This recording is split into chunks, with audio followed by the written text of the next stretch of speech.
Well, good morning, and greetings from the United States. I assume you've heard we've had an election recently. Before I make a couple of comments about that, I do want to acknowledge Joyce. Joyce, my wife of 40 years. We just had our wedding anniversary. And she is the one in the back of the room. She is the one that isn't in front of the cameras, and she deserves a great deal of credit for the last 30 years. Let me just mention that last week we had our 30th anniversary at Jasper. November 2nd of 1982 is when we started, and we are still going. The two of us were in 9th grade at the time. We're still young.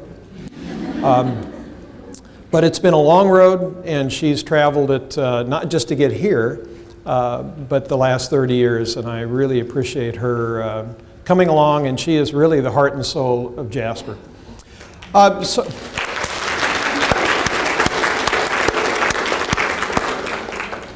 You know, in the smaller groups, she has from time to time said something rude or stopped me and corrected me. I don't think she's going to do it with this many people, so I'm safer today. Unless Gregory gets this microphone and puts it in her hand. We'll see. Okay, all right. No doubt. With all due respect to politics, the United States election, which I have to say you in Australia may be a little bit more interested than some parts of the U.S., now it's time to get on with the important things. And it's not politics. It is saving children. And in this morning's Herald Sun, I was looking at it right before we started today, and I just wanted to make a comment about this. Of course, on the cover is Barack Obama and his wife, Michelle, and there's an editorial in here that America's made the wrong choice. Do you agree? No, I don't either. He starts the editorial saying, are you better off now than you were 4 years ago? And the answer is yes. Much better, and I think the world is better off. But anyway, but in this paper, what I would have put on the cover, if it was me and for this workshop, is the story of Dante, the little boy, the 2-year-old in Mildura, which I've had an opportunity to speak in Mildura, who, for me, is a metaphor for today's presentation. Little Dante, it doesn't say was an abused kid. I imagine he's not. But Dante's struggle that talks about in the paper here, they give credit to his dog, but Dante somehow got separated from his parents, and a 2-year-old spends a frightening night wandering around in the rain in a thunderstorm as his dog was beside him, keeping him warm. But they wandered and wandered and wandered. Now, the odds of little Dante surviving that are slim, because it was on the news, and I thought, this is going to end badly. Not only because of all your poisonous animals in this country, but because we don't expect 2-year-olds to be able to survive on their own, do we? And this young man, because of probably the community coming forward, and because of something that happened in the process of his experience, in this case it happened to be his loyal dog, he was able to survive. But too often, not only in the U.S. but also in Australia, we expect young people to be responsible for their own survival. And to me, again, he's the metaphor, and all of us need to be that ingredient to save a 2-year-old, a 3-year-old, a 15-year-old in the process of your work. And today, what I'd like to do is share with you some of the things that I've learned in the last 30 years, and what I've learned is from the children primarily. I spent a lot of time in graduate schools. I have too many degrees. When we were sitting in a group one time, all the kids were going around and they were saying, I'm in 5th grade. Somebody else said, I'm in 3rd grade. And they turned to me and they said, what grade are you in, Dave?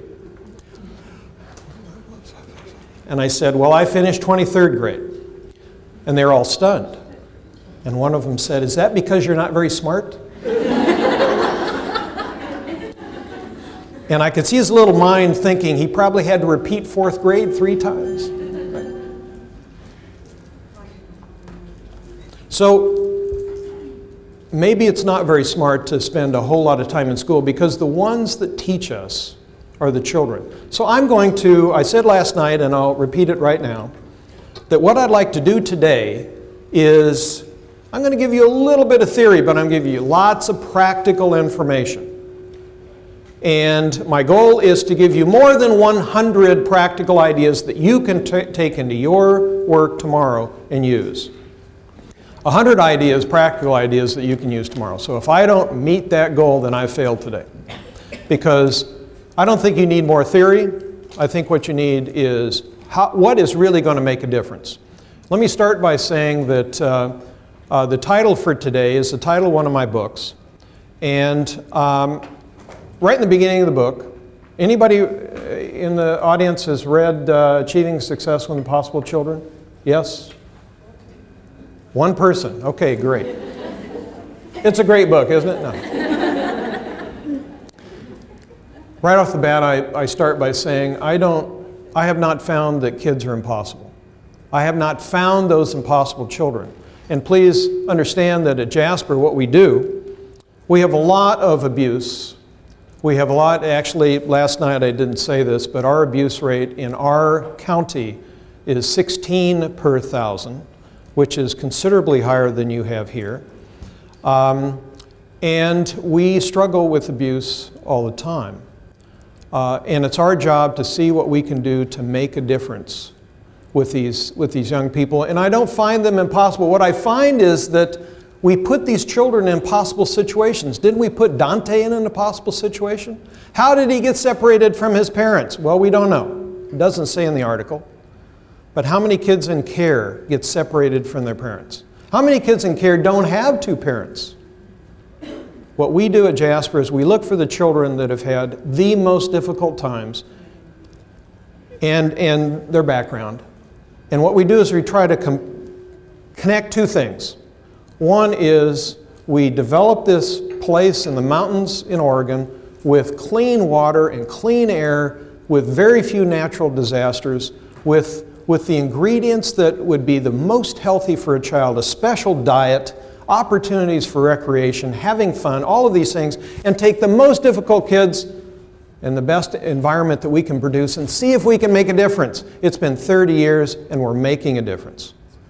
And throughout, I would not speak about it for the first 10 because the earliest successes we were having, I thought were something we couldn't sustain. We are doing better today than we were 20 years ago. And we're going to be doing better in the future than we are today because we are listening to the children and what they need and what's going to help them. That's what I want to share with you. I don't write books because I'm smarter than other people. I don't get up here in front of you because I'm smarter or a better speaker than some of you. I do this because I've had the gift of living with some of the most damaged kids for 30 years. For the first 16 years, Joyce and I, our bedroom wall shared a wall with some of these very damaged kids. And she said, Dave, do you want to get to your 40th anniversary? Build me a house. And so now we have a house right beside the residential program, but we still live there, and we walk over and we get the kids up every morning and off to school. So yes, it isn't just the 2 of us. We have 130 staff. We have 3 psychiatrists. We have 20 licensed therapists. We have 10 teachers. We have lots and lots and lots of support. But it takes all of us. It takes that village to change the lives of kids. And we have a village. And because you're probably going to have trouble reading this whiteboard up here, this is not in your notes. So I decided to quickly put this up here for you. Here's our website. And I would absolutely encourage, if any of the things that I say today make sense and you're interested in, I would encourage you to go to this website. And on this website, what we're trying to do is share with others our experience. And the first thing I have on there is that you can take an actual tour. The children do live in a Disneyland castle. They have therapy in a turn-of-the-century train depot. Our crisis center is set up like a ski lodge. The administrative office is modeled after a John Wayne movie, McClintock. It is a little bit of a Disneyland feel. And if you're interested in that, you can take a tour on the virtual tour right on the website. But I want to point out publications, because the publications on here, I write articles frequently, and I put them on there, and I've written a couple in the last 6 weeks.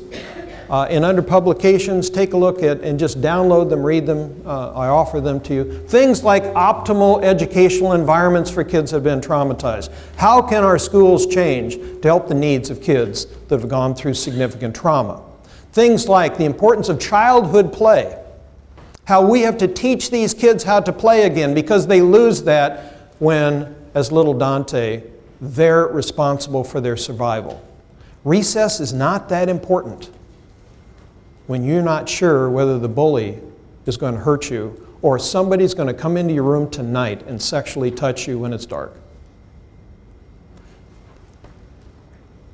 A number of articles on attachment, on neurological repair with kids, probably 20 different articles. The other thing I'll mention to you, and I'm not here to talk about my program, but I'm going to be using some examples. And if you're interested in the outcomes, well, yes, Dave, but does your program, Disneyland castles and Flash and all this kind of, and we have an equestrian center where kids ride horses year-round, and we teach animal-assisted therapy, etc. But does it make a difference? Well, I can say to you that when kids come in and when they leave, they are significantly different. As a matter of fact, 84% of their serious behavior is extinguished.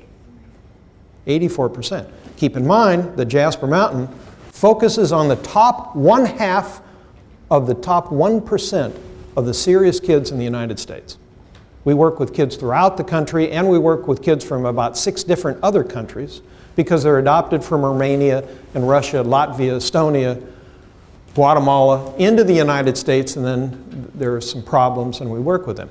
That population, 84% improved. But here's the point. They get better in our program, and why wouldn't they?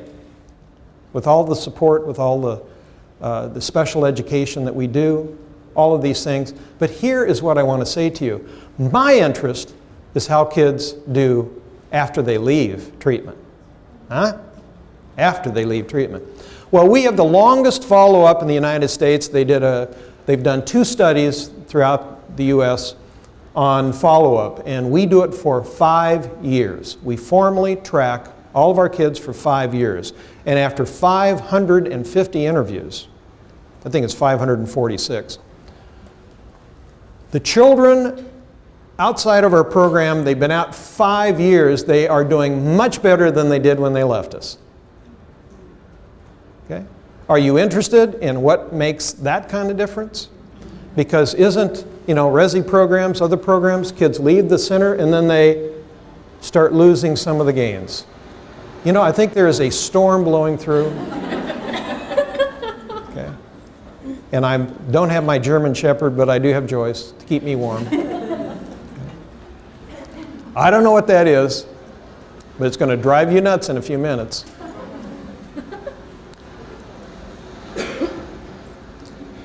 Many years ago, people would ask me, what makes the difference? Why are you able, instead of having kids get worse after they leave treatment because they don't have the same support and caring and structure, but your kids get a lot better? How is that possible? And I didn't know. Today I know. My last book, Neurological Reparative Therapy, explains why. And here it is. It's very simple. We change their brains. We change their perceptions. We change how they feel about themselves and about you and the adults in their life, and we change their view of the world. And if you can change somebody's perceptions of the world, you change them fundamentally. And so instead of having our kids go to school and say, my teacher just wants to point out how stupid I am, why else would she circle in red all of my mistakes on all of my papers? Change that perception to my teacher is somebody that's going to help me learn what I'm going to need in the future to succeed. Instead of viewing foster providers as they're going to give me a whole bunch of stupid rules, they're going to make my life very difficult, and sometimes they may even sexually touch me or beat me. Changing that perception to a parent is somebody that protects you, cares for you, and teaches you what you're going to need for the future. If you can change their perception, you can change a great deal. And our statistical information shows that in the 6 months after kids leave Jasper Mountain, they significantly improve. Okay, now that is a very helpful thing for me to explain something. Now most people say when they get up and they talk and they say, please turn your cell phones off. The people in this room probably need to get those calls, right? So you don't have to turn it off, but if you have the William Overture as your ringtone, just get to it by the second movement, all right? All right, so of the talks that I'm going to be giving on this trip, and Joyce and I are away for a month, this is the one with the most content, so we need to get going. All right, so what I'm going to do is share with you, and I'm going to throw in practical examples and some information about some of the kids that will help me point out what makes a difference in a real life situation. So here's what we're going to cover today. We're going to cover understanding and meeting the needs of children. Let me mention a couple of things right off the bat that I want you to hear from me. And by the way, I'm a controversial figure, and I don't know why. I just speak the truth that I've learned from the kids, and it ends up to be controversial many times. For example, touch is a basic need. And yet, in our system of care, we're very nervous about touch, aren't we? What do we tell teachers about touching their students? What do we tell foster carers about touching their foster kids? What do we tell caseworkers about touching their kids? What do we tell therapists and counselors about touching? Well, she's been sexually abused. She might misinterpret. Yes, she might misinterpret, but here's the thing that we have to struggle with, and that is human touch is a basic need. And I think our system of care fails in the area of touch. Another basic need is love. Love. And I think our systems of care, not only in the United States, but also in the consulting I've done in Australia, we fail in terms of giving the kids in the system enough love. It's a basic need. We would be angry if kids didn't have enough water, enough food, if they didn't have clothing, if they didn't have heat and cooling, in their life. But what about touch and love? Do we look at those things? And when I stand up to my system in Oregon and say, we're not touching kids enough because kids in care need touch more than normals, they say, well, Dave, you're bringing up an inconvenient truth. I'm just... Okay. Well, I will point out to you that children in the system of care are inconvenient, aren't they? They're inconvenient. They sexually act out, and they throw tantrums, and they're expensive to teach, and they're kind of a bother, right? And sometimes systems say, it would be so much easier if we just did this. Yes, but what about the needs of kids?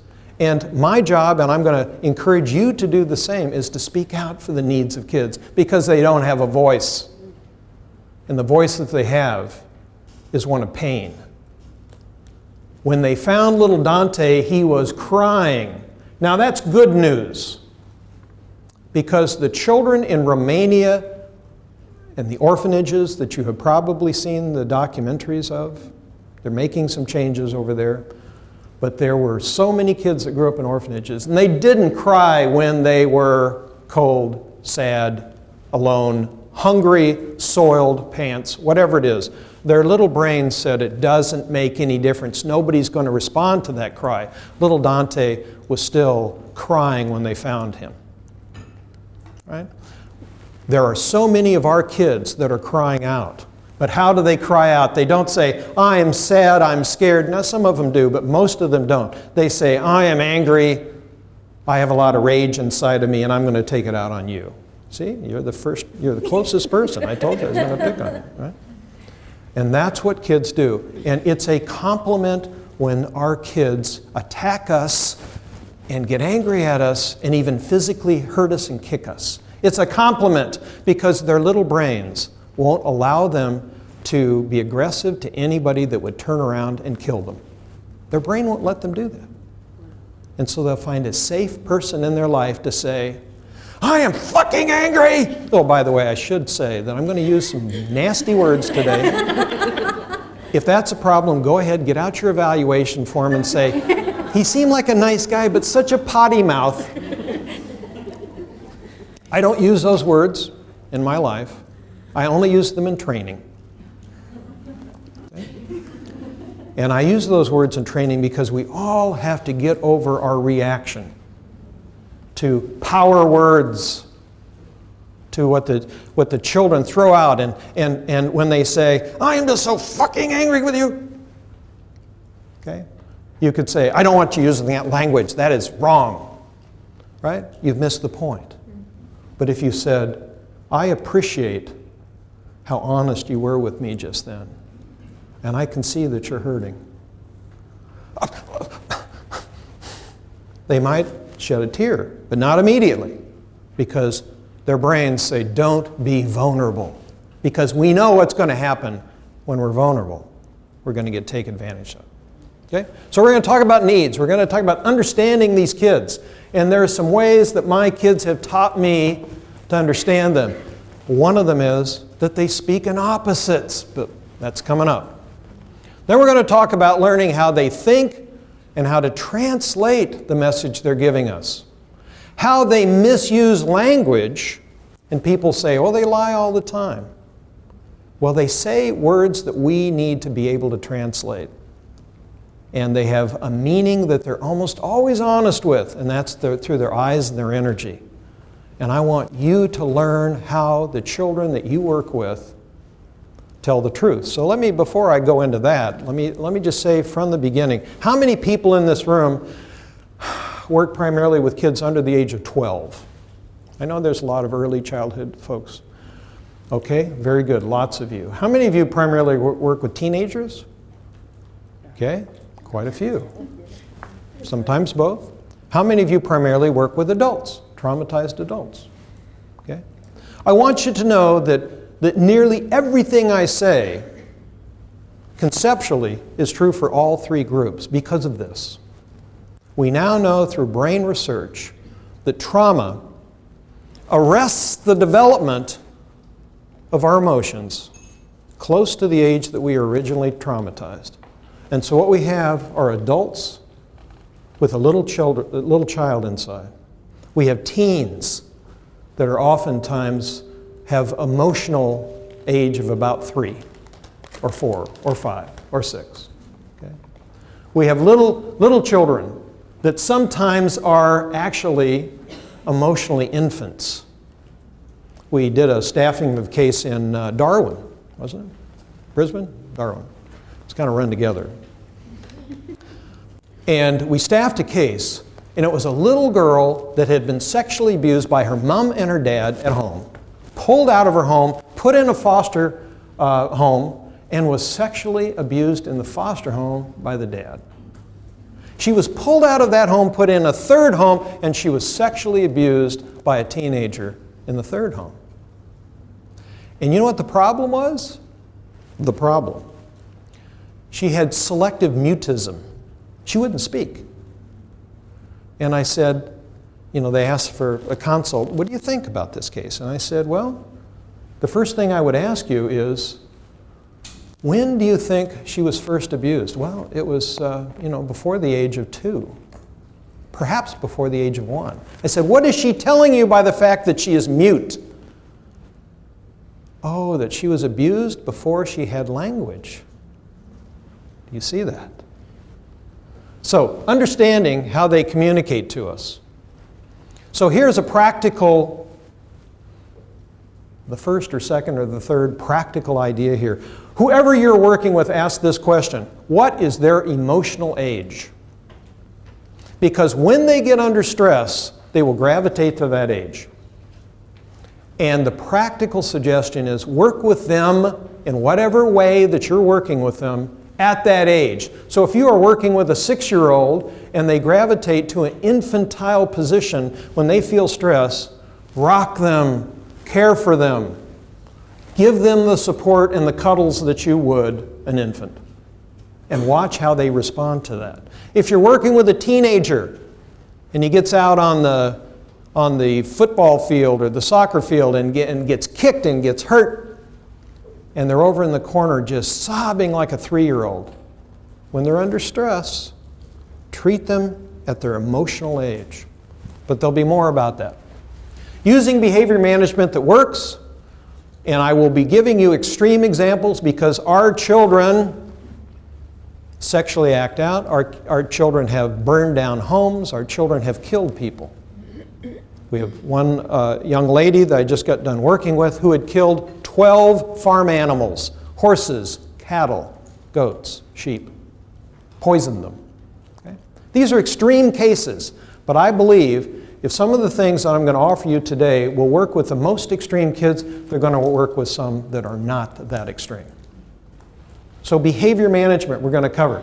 Teaching children skills for now and for later. Here's my point with this. I think our systems of care must raise our expectations and our hopes for children. At the end of today, I'll say it now, and at the end of today, I'll say it again. I want all of us to be more hopeful about what we do. Because I want to be, as Dante is a theme for today, I want to be a symbol of that. Because Joyce and I, every time we have an opening in our program, we take the most damaged child that we can find. And within that population, we've made a difference. On this trip, I've had multiple emails from kids that used to live with us. One 30 years ago. I was in New Zealand. He sent me speaking there, and he sent me an email. And he said, "Do you remember me?" He was our second child 30 years ago. He's now 42 years old. And he said, "I just want you to know you made all the difference. I consider you and Joyce my family." Okay? Another little Dante, right? That in some way was saved when he probably wouldn't have without somebody stepping up. And we get the opportunity, having done this now for 30 years, to hear from the kids all the time. Not the kids that we do the formal follow-up, but after 5 years, we leave it up to them and they get a hold of it. You know when your family is when they get a hold of me and they say, "Dave, would you loan me money?"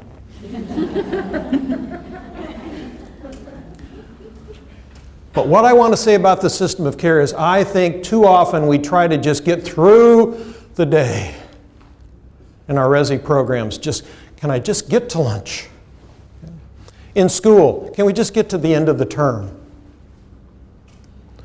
Therapist and psychologist, okay, I've got 15 sessions. I've got 2 more to go. What I want us to do is say, I want this child not only to stay out of jail, I want this child to find happiness in life. I want this child to succeed, to set some goals and do well in the future. In order to do that, we need to plant seeds today because it takes a long time to sprout. So here's another practical suggestion. When you're working with a young person, a teen or an adult, ask yourself, what skills will they need 10 years from now to have a better life? And start planting those seeds. Not short term, long term. And finally, we're going to talk a little bit about the human brain. And everybody in this room needs to have a basic understanding of the way the brain works. I went to a training by a psychologist who was presenting functional behavioral assessment or functional behavioral analysis. Many of you have probably had that training. It's a complicated and a comprehensive way of looking at behavior. And he started the day by saying, and this is a psychologist, he said, let's be honest, We don't know what's going on inside of the brains of the kids that we work with, so all we can really deal with is their behavior. And I thought, where have you been the last 20 years? We know a tremendous amount about what's going on in the brain of children. And I want to share a little bit about that and how to work with the child's brain and not against it. I think one of the workshops that I'm giving on this trip is how many of us are doing the best we can and trying out of all the right reasons to make a difference in kids, and we're making it worse. We're making it worse. And let me give you just that whole day's workshop into one sentence, and that is, we make a child's life worse when we don't disconfirm their negative internal perceptions. If we confirm them, I am so disappointed in you because you kicked her twice. You know, what kind of person kicks somebody else? Well, at least there's something we agree with. I'm no damn good and you just pointed it out to me once again. Right? We need to correct behavior. We need to point out the problems in kids. But when we do, there's one ingredient we've got to bring it in, and that is this. I saw you kick her twice. I want this to be a safe place. I know you can do better. I think she's a pain too. But let's work together to ignore her. Right? I know you can. Unless we give a message that kids can make it, that they can do it, what we've done is confirm their own negative internal beliefs. All right, so the components of success, meeting needs. We're going to talk about resiliency, the ability to bounce back. You know, I wonder what Mitt Romney is doing today. Think about it. He's been rather busy, and now he has no job and nothing to do. He's got enough money, so we don't have to worry about that, okay? But how does somebody bounce back? And I use him as an example. Don't we all have to bounce back? We need to teach kids the skills they're going to need. Effective behavior management, translating correctly, and positive engagement of the brain. So let's start with number one, meeting the child's needs. By the way, in addition to apologizing for the use of some rather colorful language, I might also demonstrate that I have a rather odd sense of humor. That's enough out of you. Now, I need to say that because my very first talk was in Auckland. And I sort of made a little joke about oral sex. And the people in Auckland did not laugh. Now, they would laugh in Australia, but not in Auckland. And I thought, whoops, I forgot to apologize for my sense of humor. But here is the deal. And Joyce is going to say, well, tell them with a joke that you made on okay? Well, the rest of the story. I'll do that in just a second. But here's my point. If I can't find some humor in child abuse, in the destroyed lives of people, in the pain and suffering I see every day, you know what? As the comic in the United States said, you lose your sense of humor, the world isn't a very fun place anymore. Right? And my world is heavy, and I've got to find some humor in it. So here's the rest of the story. I was telling them how the brain will do anything to survive, and I told them the story of the 9-year-old girl that came to our home. The first thing she did after she put her suitcases down is she said, "Who's in charge?" Here I am picking on you again. "Who's in charge?" And people pointed at me, and she came up to me and she said, "Can I suck your dick?" Okay. And I said, No, I'm good." See, in Australia they laugh. The people in Auckland. Now, no one from New Zealand's going to see this tape, right? Just kidding. Now that's not funny. The next thing I did is I went to, and actually that's not what I said to her. I said, "No, that doesn't happen here." And I went to her file. It was her first day. And what I found, you already know, she had a mom that would go to the tavern, the bar, and bring home drunk men who would therefore sexually abuse her, sometimes beat her up. And her brain said, we need to adapt to this situation to survive, And if we offer a sexual favor, we get to pick what and when. And it gives us a little bit of control. And she found out that when she did a sexual favor for somebody, he didn't beat her. So that brain says, this is a good thing for our survival, and we would call it repeated sexual abuse. The brain will do anything to survive. Okay? So, anyway, I think this group is going to be just fine with my humor. So far, so good. All right. No, I don't think sexual abuse is funny. No, I don't think that neglect is funny. But I've got to lighten things up for myself so that I can turn around and hear the next story of a child and be there for them and get rid of some of that residual vicarious traumatization that all of us need to be able to handle. And humor is one way that I do that. So, I'm going to give you a very basic diagnostic tool that we use called the stair steps of treating emotional disturbance. We're going to start with safety. And up here on the board, as I'm going through these, I want you to see, I think you can see this, the steps. So each one of these that I'm going to share with you are going to be like these steps. If I want to get to safety, there has to be something firm underneath me.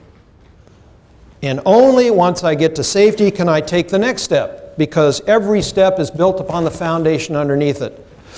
We're going to get up to security. And if you can just see me going up, our goal is to help children climb the stair step with us so that they can do it better and more often with others. One woman came up to me and she goes, I just don't feel like I'm making a difference. Every day it's hard. And the kids go home to an unsupportive family. They may go back into a city gang. Am I making any difference? And I said, if a child can take these steps with you, you have helped them change their belief about adults, and you have given them a better chance to find somebody else that they can move up the ladder. Now you're going to see these steps are going to be based upon Abraham Maslow, basic needs, also Erickson, also Piaget, and I put them together in working with my kids, and I found out that everything is based upon safety. All trauma is recent, and that's why it's based upon safety. The brain of a child, which we'll talk about later in the day, the hippocampus specifically, remembers all bad things that have happened. Little Dante is the rest of his life is going to remember this incident. He's 2 years old. It isn't necessarily that he's going to have explicit memory, but I think he will. But his hippocampus will never let him forget that experience because it was life-threatening. And our brains are designed to make sure that we remember all potentially life-threatening situations, like driving with Gregory in cars. All trauma is recent. I'm not going to pick on you today. That's the only time. Sure. Connection cannot occur without safety. The home, the classroom, your office is only safe if the child feels it. So you can't, practical suggestion, you can't go up to a child and say, listen, I'm glad you're here. I'm a safe person. This is a safe place. You know, we're going to have fun together. You can share with me some of your thoughts. I'll keep it confidential. From time to time, we'll get a treat. We'll go out. We'll have some fun. You like horses? You don't like horses. Okay, we won't ride the horses. Okay? I don't say that to kids. Why? They don't believe me, number one. And number two, the kids have taught me, that's what the last sex offender said, word for word. We're going to have a special relationship. Keep things secret between us. We're going to have treats. This is going to be a lot of fun. Now let's start grooming. Okay? What I say to kids is this. I'm glad you're here. I've read in your file that you've had a hard time in life. I want you to do one thing for me. Do not trust me until I earn it. Will they agree? Yeah. And the brain of that child will say, this guy seems to get it. Okay? Kids have taught me to do that. But a place is safe only if they feel the safety, and it takes time to do that. Because people that have abused kids have groomed them at times for months. The longest one that I remember was the grandfather that groomed his grandchild for 6 months before sexually molesting the child. 6 months. Children test to find safe limits and basic needs must always be met. Practical suggestion: don't use food as a motivator. Why? The neglected brain says, I must eat. And if you can take my lolly from me, if you can take my dessert from me, if you can say, well, you've got to eat your peas before you get that, the brain generalizes, the traumatized, neglected brain generalizes and said, what if tomorrow they say, you can't have lunch because I'm angry with you? And what if they say, you are so nasty, you go to bed without dinner? The neglected brain says, watch out if they have the ability to restrict our basic needs. Okay? Basic needs must always be met unconditionally.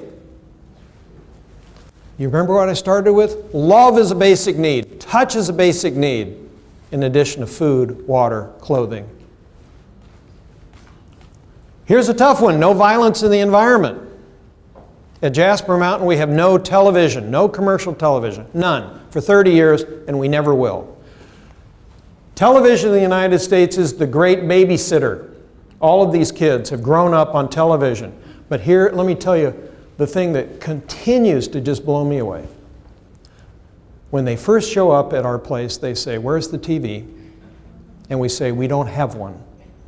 And I've never had a child in 30 years bring it up again 24 hours after they've been with us. Because at Jasper, they live rather than watching other people live. They ride horses rather than watch a movie about riding horses. Right? They interact, they play, they float down rivers, they climb mountains rather than watch somebody else do it. And living is a whole much more fun than looking at a screen. And Stanford University just did their annual study this summer, and they found that the average child in the United States spends 7 hours and 45 minutes in front of a screen. Video screen, TV screen, computer screen, now phone, right? They all have phones, right? 7 hours and 45 minutes. Quality time with a parent, 17 minutes. What's influencing the kids in the United States? We need to eliminate violence. Look at and I've seen, since I've been here, I've seen your evening broadcast on TV. Look at the amount of violence that we show kids. Now, some kids think, it's a TV show. Kids that have been physically damaged say, these are triggers, reminders, that any time they could be a part of some violent incident. Okay? That's their brain's job. Clear and firm rules are very important. So only if a child feels safe can we get to the second stepping stone. I'm going to go up these a little quicker, and that is security or predictability. Kids love surprises, don't they? They love surprises. Traumatized kids do not. So if you're in a classroom, put up the schedule. If you're in a foster home, put up when dinner is going to be. Kids like to know what's going to happen next, because what happens is their little brains are not flexible enough. And you change things up, and you see what happens. Predictable. Structure and routine. Kids complain about structure, don't they? They complain about bedtimes. Their little brains need structure and routine, and they do better with it. Adults need to be in charge. The scariest thing is for a child to be going down the Hume Highway and they look up in front of the car and there's nobody behind the wheel. That's what it's like living in a family where there's no parent. And way too often these kids grow up with children trying to raise children. Now we can blame the parent and we can send in Child Protective Services and we can take them to court, but you know what you're going to find? The parent is a little abused child with an emotional age like their own child, sometimes younger than their own child. So it's an intergenerational problem. Let's stop it now. You need to be as consistent as possible. Consistency breeds predictability and security. And here is a heavy statement that I want to give to your systems because we're a little worse in the United States. We have a much higher rate of removing children and putting them in foster care than you do, because I looked at the numbers. Okay? But you have a lot of kids that go into foster care. We spend way too much of our focus on safety without asking, are we providing a stable, secure environment for the long term for children? You know, we need to be looking at how many placements these kids have. Because any of you, who does gardening in the room? Okay? You know that if you plant a little seedling and you wonder how it's doing and you pull it up and say, how are the roots doing? Yeah, there's a few. Stick it in the ground next week, pull it up again and say, you know, it's doing okay. How many times do you pull the little plant out of the soil before the plant says, I'm just not doing it anymore? Little kids are like that. And the second to last child that came into Jasper Mountain had 55 placements. What's the model? What is the thinking that she has about the predictability of the world? Okay? No matter what's going on, maybe today they're going to move me again. 55 times. What would we look like if we had gone through that? Well, we'd probably look like her, and she is a very, very damaged child. There's a reason why she wasn't in 55 homes. She didn't have a case where it says, I'm going to set a record with you. I'm going to put you in 55 homes. No, the reason is because she sexually acts out and she's aggressive and she is destructive and she breaks things. But you know what? My therapist sat down with her after she'd been with us for 90 days and she said, I've never been anywhere that long, and she was nervous. And she said, what do I have to do to get thrown out of here? And let me mention, with the population I talked about, Jasper Mountain has never turned down a child because they were too difficult. And we have never discharged a child in 30 years because they were beyond our ability to handle them. Not one. And she said, what do I have to do to get thrown out of here? And the therapist said, sorry, but no child has ever been thrown out. You're going to have to learn to live here. And she didn't know what to do. And she said, what I do is I've learned that the first 3 weeks I'm in a home, they're very nice to me. Because they've read my file, they know I'm destructive, they know I'm angry a lot. And so they're really nice to me, right? But then after 3 weeks, they start throwing rules at me and holding me accountable. And then I start acting out. And then I start throwing tantrums. Then I start breaking things. Then I start kicking the family dog. And you know what happens then? They move me, and I get to start all over with 3 good weeks. 55 times. Do we have to change that model? Absolutely. Or she's going to have 62 marriages. See, now that's a weird sense of humor, isn't it? I mean, that wasn't funny. And why are you laughing? I'm more worried about you. A setting the child can count on to lower stress. Let me just say right off the bat, a practical suggestion. I don't care if you're a psychologist, therapist. I don't care if you're a teacher. I don't care what I do care, but whatever your job is, with my point. Okay? John Wise says, if you want to change the life of a human being, the most important thing that's been found in research to make that change is to teach that individual how to relax, how to decompress, how to let down some of that pressure and anxiety because the world is a stressful place. And if we don't manage our stress, we will die from it. And at some time today, I will give you the research on that. It is frightening, and it should be frightening to all of us on what our kids are facing in the future. Probably early death because of the stress they've had throughout life, unless we can do something about that. Okay, if we can get up to the second step, security, then we have a chance to get up to the next one, which is acceptance. All children need to feel that they're accepted. And what does it mean? Well, children look at us and they say, my own mom doesn't love me, why would you? They act to get rejected. Have you noticed that? You know why they do that? Because they know you're going to reject them, and if they can cause it, they have some control over it. Just like the little girl that offers sex rather than waits to get beat up. Accept the child and reject the behavior. We have to correct the behavior, but we have to say, you know what, I know you can do better. I can see you in there. I believe in you. Now stop kicking. Let's find some other ways of handling that.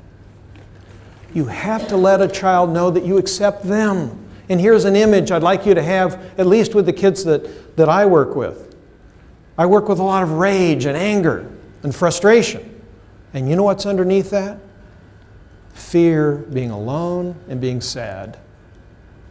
When I see rage in front of me, what I see is sadness. Because they cover the pain that they have with aggression.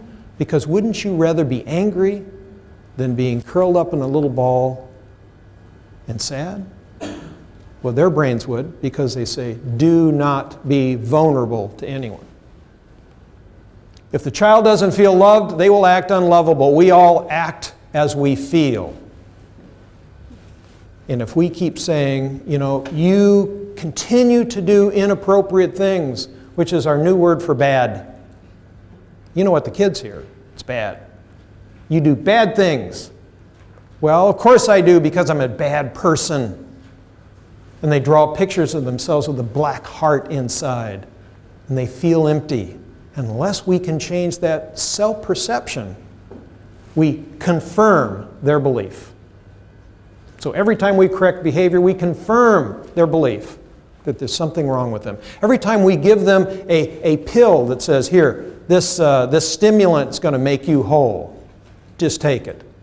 We say, there's something wrong with me. He sees it. This pill is going to make me whole. Do we give meds at Jasper? Absolutely. But when we give a med, we say, take this. It will help you do your job. It'll help you a bit. But you can do it yourself. Small rejections are total rejections. We can't have kids feel rejected. 55 homes. Because what it turns into is a child that has no interest in bonding and connecting. And we'll see later on that attachment is one of the most critical ingredients for long-term success. Because all success in life is social. It's not money, it's not power. It's not youth, it's not education. It isn't any of these things.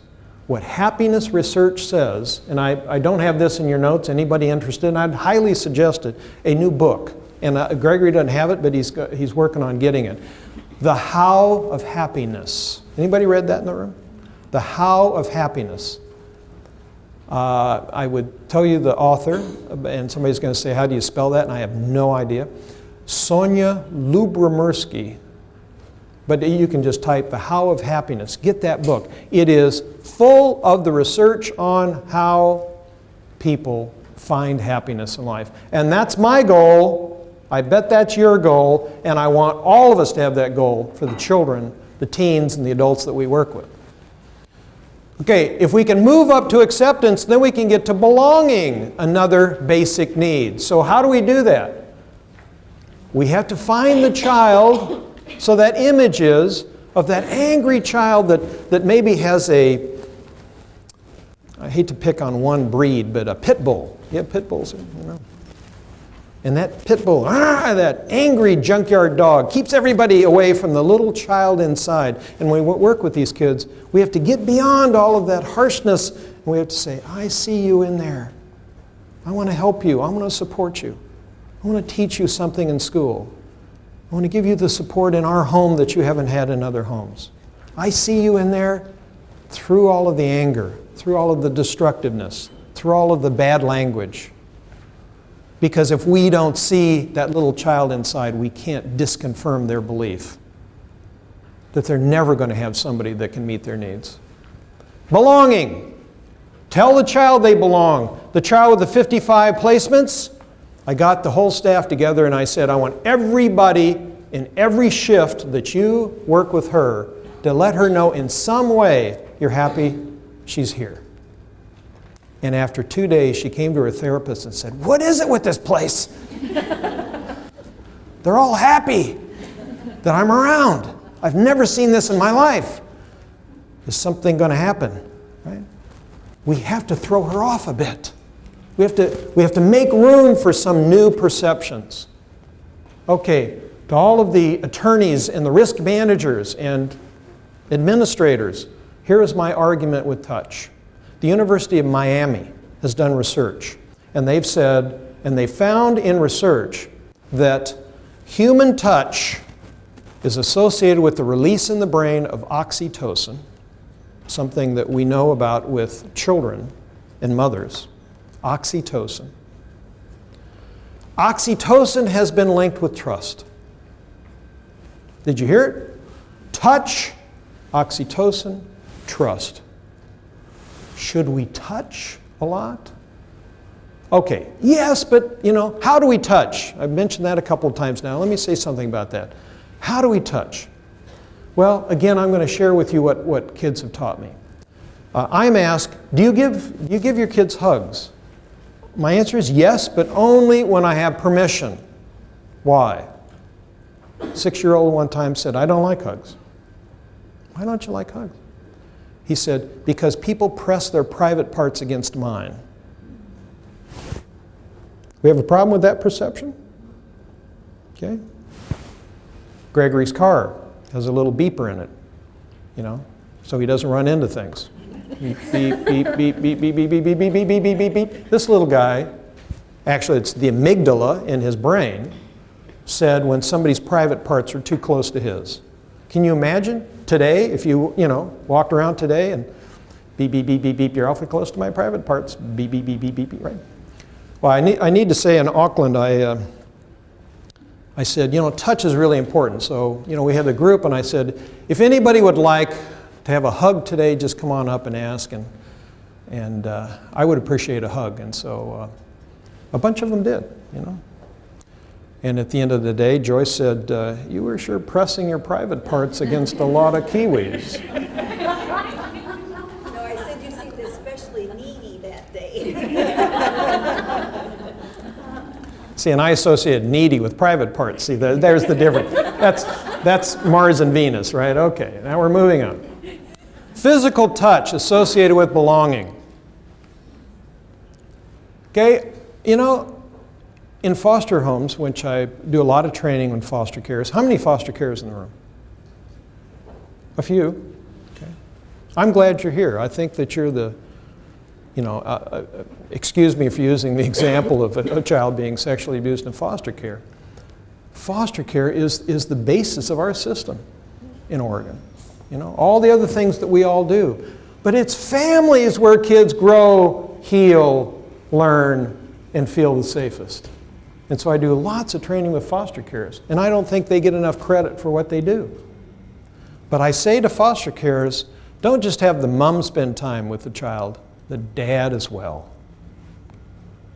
Give the child a meaningful role in whatever setting it's in. And in families in the United States, in the suburbs, there are two things that we tend to give kids as a chore, right? Pick up dog shit in the back yard and take the trash out. Now that builds the self-esteem of anybody, doesn't it? Let's find something maybe a little bit more meaningful that we can give kids so they can feel like they belong and contribute. I'm sure you don't do that in Australia, right? If we can get to belonging, we have a chance of getting to trust as long as we touch carefully and right. It didn't say, so if I don't do a lot of hugging, what do? I do a lot of this. That's great. Good to see you today. Okay? Yeah. Yeah. Right?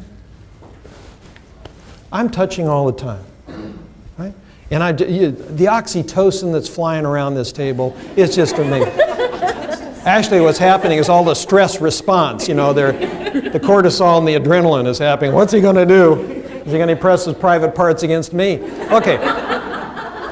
Trust. Probably the most difficult step, right? The most difficult. Because what does trust require? Vulnerability. I already told you that anybody that's been traumatized, their brain says, don't be vulnerable at all costs. How do you trust without being vulnerable? Listen, everybody in this room has been let down by somebody you trusted. Maybe it was a love interest. Maybe it was your spouse. Maybe it was, those two should be the same, shouldn't they? Maybe it's a best friend. Why do I look at you? Maybe it was a neighbor. Maybe it was a parent. We've all been let down. But you know what? Hopefully, most of us in this room go on, bounce back, and trust again. And you know what? We're going to get let down again. But we think it's worth it. These kids don't. Trust requires vulnerability. Practical suggestion. If you ever make a promise, make sure you keep it. But a more important suggestion is don't make promises to kids who have been traumatized. They won't believe you, and they will also need to find a reason to say that you broke your promise. Okay? You don't like horses, so right after lunch, would you like to go down with me to feed the horses? I don't like them either. You don't like horses either. What's wrong with Aussies? Okay. You like horses? All right. All right. Could you please pretend you're a child that likes horses? I like horses. You like horses? Okay. All right. You don't have to pretend. Right after lunch, I promise, you and I are going to go down and feed the horses, okay? Okay. Right after lunch, I get a phone call. Takes me 3 minutes on the phone call, and I come back, and you say, I don't want to go now. What's up? You broke your promise. Right after lunch, we didn't go down to the animals because you took a phone call. Right? Their mind, their perceptions, they will find a reason why you didn't fulfill your promise. So don't promise. Say, I will do my best. I don't know what's going to come up, but, and I could even say, gee, there's an important thing that's come up and I can't go. But I've got one of the other staff that's going to walk down. You still interested in feeding the horses? Yeah, she's interested in the horses, not me. Right? Okay, yeah. The child must be nudged to rely on others because they won't do it. I used to, in the United States, before we went to Oregon, we've been there for 30 years. I worked for 10 years in Arizona. Who's been to Arizona? The Grand Canyon? Yes? Okay, a few of you. All right, that's one of the hot spots. That in Las Vegas and New York and Disneyland, right? And what we used to do is take kids out of juvenile jails, and we would take them technical climbing in the mountains, right? Hook them up, these big guys, gang members, whatever, right? Hook them up, put them in a sling, have them hanging from a rope, sometimes with one of the other kids holding the rope. And they're dangling, and you see them break into tears. Why? Their brain says, I've never been this vulnerable. Well, there's something you can sit in an office and do in therapy and say, imagine being vulnerable, but have one of these big guys hanging from a rope. Huh? And I know that in New Zealand they do a lot of that. My guess is they do some of that in Australia, Respect must go both ways. We have to be real because it's the brain of these kids to spot a phony instantly. If somebody's going to come through the door, they have seconds to determine whether that individual is going to harm them. They have to read you really quickly. And you come across real antiseptic, you come across real clinical, you come across, somehow in any way phony, these kids will look right through you. They will know it. So be real.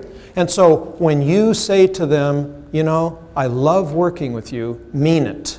When you say to them, I want to help you, mean it.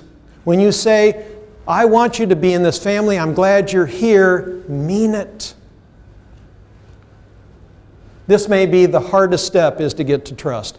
Because if we can get to trust, then we have a chance to get to relationship. The beginning therapist mistake is, after seeing a child twice, saying, I think we've got a good therapeutic rapport and relationship. No, you don't. A couple of practical suggestions to psychologists and therapists and others of you that work in settings with younger kids or teens or adults. Do not close the door when you do your sessions with these individuals. Behind closed doors signals to their limbic brain there may be a problem here. Ask yourself, which chair, mine or the person I'm working with, which chair is closer to the door? They need an exit plan. They need a plan B.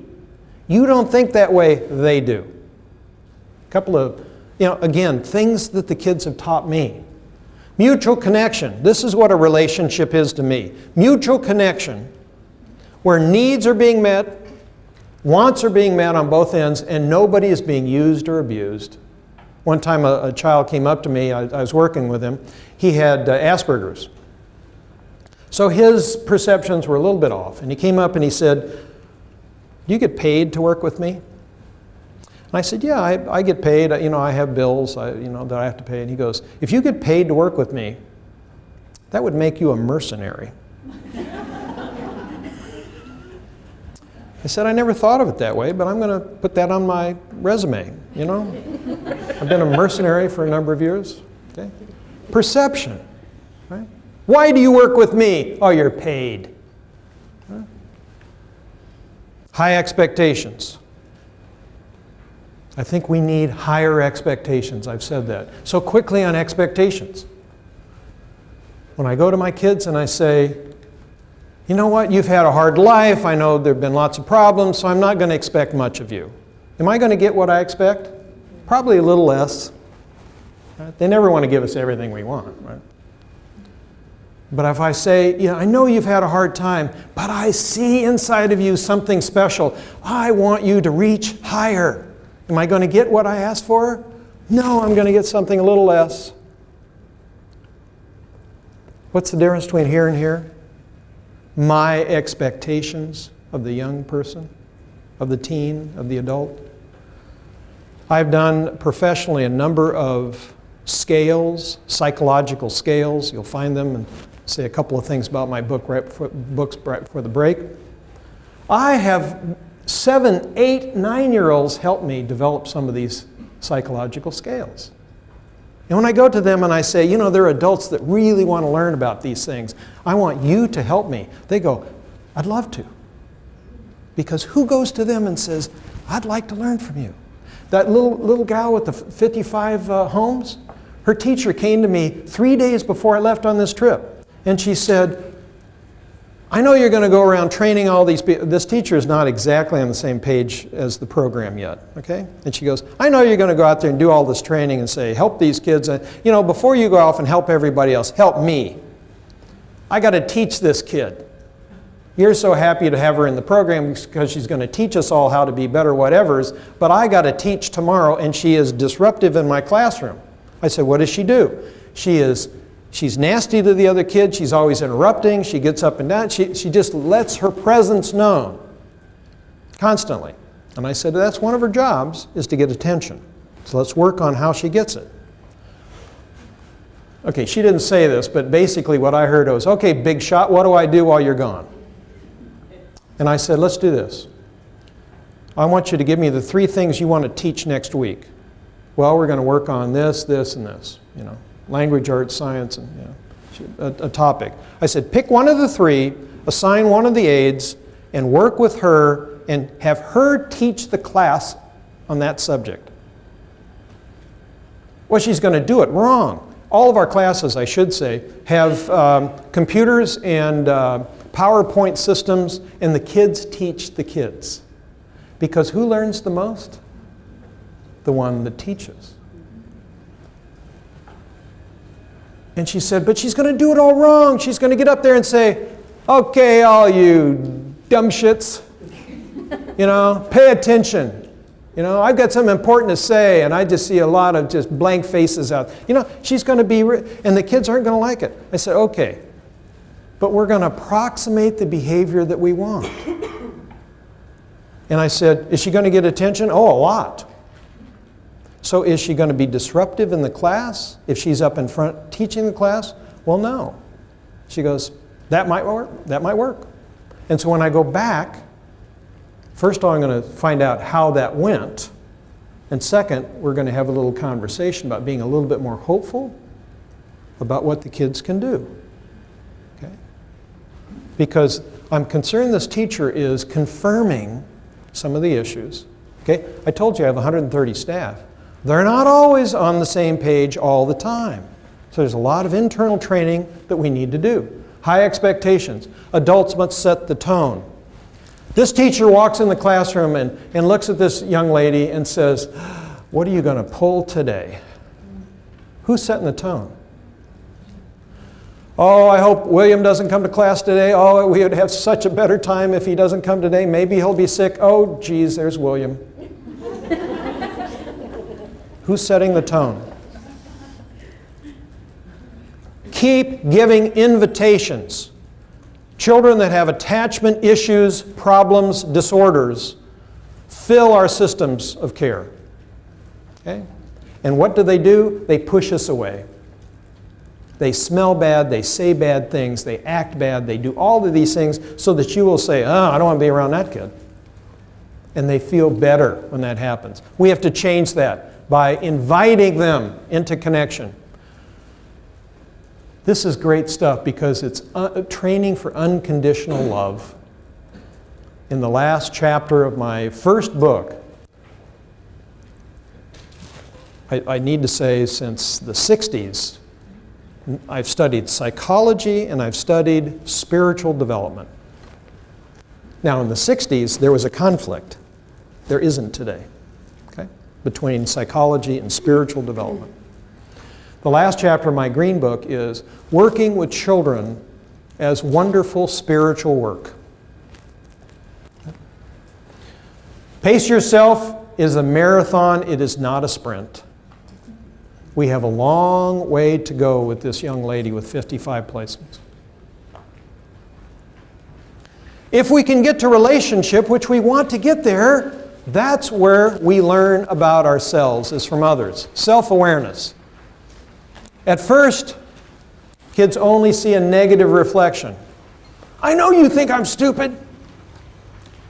I know you think I'm a terrible player and so you're not going to pick me for my team. I've had that experience. They only see a negative reflection. And sometimes discovering who we are is frightening, not only to the kids but to all of us. So I suggest that we externalize some of the things we're trying to get across to people. Should I talk about that now? Find something physical, material. For example, in terms of belonging, what I suggest to foster parents is when foster kids come into your home, they walk around and look at pictures of the family. They ever see their picture in it? First, second day, take a digital picture of everybody in the family with the foster child and put it up. Put something of theirs on the information kiosk of every family, which is the refrigerator. Okay? Put it up there. Teachers do a real good job with this. Put artwork from kids. Therapist. If you work in an office, have the child bring something that means something important to them. A stuffed animal or some, a rugby ball or whatever it is. And when they come in and they meet with you and they're in that foster home and they're in that classroom, they look and they see something of theirs and they say, I belong here. Something external. Externalize things you want to accomplish. True empathy starts with the ability to be self-aware. Because here are all these kids that aren't empathetic because no one has taken the time to really meet their needs. There is no room to meet anybody else's. We need to teach them empathy because it's not natural. What's natural, as we'll see at lunchtime, is, I want to get mine. No. I should say this, that statistically, half of the people in the business of helping young people and helping others have had difficult childhoods. Half of us in this room, statistically. So those of you that have had very difficult childhoods, you have a unique understanding of what others go through. And you can use that to your advantage if you've done your own work. If you have not, you're going to see your trauma in the faces of all your clients, and they don't need you putting anything more on them because they've had enough. Okay? Do your own work.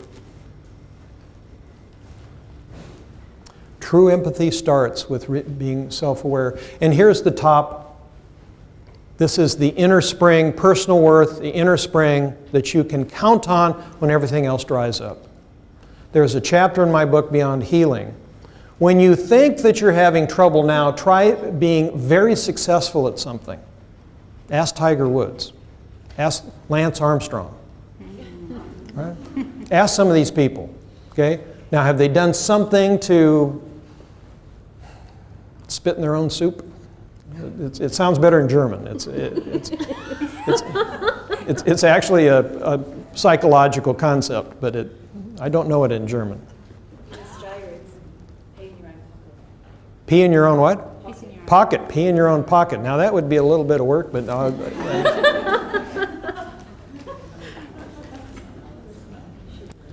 try succeeding at something and see who comes out of the woods to try to knock you down. These kids are going to find people in life who will make fun of them. Well, they already have. They'll say, there's something wrong with you. Not interested in you. You know, you dress poorly, you this, you that. I want kids that have some internal sense of personal worth. Self-acceptance, self-respect, self-love. What good is the golden rule? Treat other people the way you want them to treat you if you want to be treated badly. We can't even get started without an internal sense that you have some value. Traumatized people can be the most resilient. I'll share with you a little bit later today how research is saying that those of you that have had very difficult childhoods and the clients that we have been traumatized do better. If they've had some support and help, do better with stress than the rest of us. So, am I saying that sometimes trauma can help individuals? Yes, I am. I mean, we don't want that for them, but we do want them to be able to handle stress in life.